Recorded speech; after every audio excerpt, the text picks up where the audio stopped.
সবাইকে। অনেক কিছুর তো তোমরা চপ খেয়েছো, একবার টমেটোর চপ খেয়ে দেখো, সেরা খেতে। ঘরোয়া উপকরণ দিয়ে তৈরি করতে হবে। তো চপ বানানোর জন্য প্রথমে টমেটোগুলোকে হাফ হাফ করে কেটে নেব।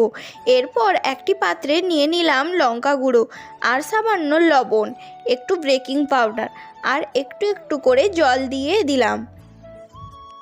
একটা ব্যাটার বানিয়ে নেব। তারপর কড়াইতে পরিমাপ মতো তেল দিয়ে দিলাম আর টমেটোগুলোকে ব্যাটারে ভালো করে চুবিয়ে তেলে ছেড়ে দিলাম। একই পদ্ধতিতে সবকটা টমেটোগুলো আমি তেলে দিয়ে দেব।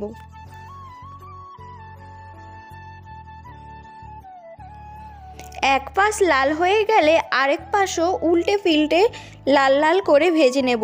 হয়ে গেলে সস আর পেঁয়াজের সাথে পরিবেশন করব। ভিডিওটি ভালো লাগলে অবশ্যই চ্যানেলটি সাবস্ক্রাইব করে দেবেন।